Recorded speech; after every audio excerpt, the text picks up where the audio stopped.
સાબરકાંઠાના ઈડર અને વડાલી વિસ્તારમાં તાજેતરમાં થયેલા ભારે વરસાદને કારણે બ્રોડગેજ રેલવે લાઇન પરના તમામ અંડરબ્રિજમાં વ્યાપક પાણી ભરાઈ ગયા છે, જેના પરિણામે સ્થાનિક ગ્રામજનોને ભારે હાલાકીનો સામનો કરવો પડી રહ્યો છે। ખાસ કરીને વડાલીના કેસરગંજ ગામમાં છેલ્લા 4 દિવસથી સમગ્ર ગામ તાલુકાથી સંપર્ક વિહોણું બન્યું છે। આજે પણ ગામમાં જવા આવવા માટે કોઈપણ પ્રકારનું વાહન જઈ શકતું નથી, જેથી સ્થાનિકોને પગપાળા જ અવરજવર કરવી પડે છે। પશુપાલકો, ખેડૂતો અને સામાન્ય નાગરિકો માટે અવરજવરનો આ એકમાત્ર માર્ગ હજુ પણ બંધ હાલતમાં છે। વડાલીમાં 13 ઇંચથી વધુ વરસાદ પડવાને કારણે રેલવે અંડરબ્રિજ હોય તેવી તમામ જગ્યાએ પાણી ભરાઈ ગયા હતા।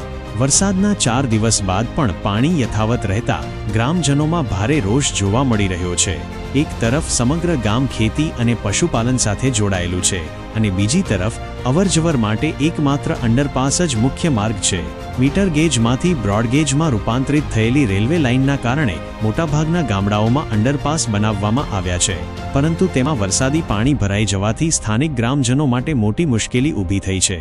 કેસરગંજ ગામના ગ્રામજનો છેલ્લા 4 દિવસથી અંડરપાસ બંધ હોવાને કારણે ગામમાં તેમજ ખેતરોમાં પગપાળા અવરજવર કરી રહ્યા છે। પશુપાલકો માટે આ પરિસ્થિતિ વધુ ગંભીર બની છે, કારણ કે દૂધ લાવવા અને લઈ જવા માટે બાઇક સહિતના વાહનો અંડરપાસમાંથી પસાર થઈ શકતા નથી। આનાથી ગામમાં અવરજવરની પરિસ્થિતિ અત્યંત ગંભીર બની છે।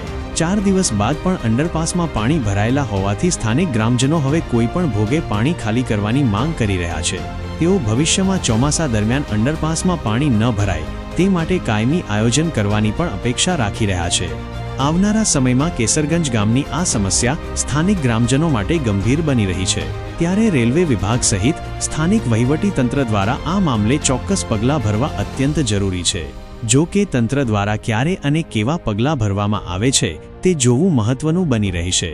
ગ્રામજનો આશા રાખે છે કે વહેલી તકે પાણી દૂર કરવામાં આવે અને ગામને તાલુકા મથક સાથે જોડતો અંડરપાસ કાયમી ધોરણે પાણીની સમસ્યાથી મુક્ત થાય। 4 દિવસ અગાઉ પડેલા વરસાદના કારણે રેલવે તંત્રનો આ અંડરપાસ પાણીમાં ગરકાવ થઈ ગયો હતો। તેના કારણે કેસરગંજના ગ્રામજનોને તેમજ ખેડૂતોને પોતાના સ્થાને જવામાં ખૂબ જ તકલીફ પડતી હતી અને શહેરને જોડતો આ મુખ્ય માર્ગ બંધ થવાને કારણે ખેડૂતોએ અને તેમજ સ્થાનિકોએ ખૂબ જ હાલાકી ભોગવવી પડી હતી। ગામ છે, 4 દિવસથી વરસાદ બહુ ધોધમાર પડ્યો હતો, તે કારણે અમારે ખેતરમાં તબેલા પર જવા માટે કોઈ શક્યતા નહોતી। તે કઈ રીતના જાવું તેમ અમને બહુ તકલીફ પડતી હતી, એટલે અમારે દૂધ કાઢવા માટે જવું પડતું હતું। તે કારણે અમે આ પારથી પેલી પાર વાહન મૂકીને જતા હતા, તોય પણ જઈ શકાય તેમ નહોતું।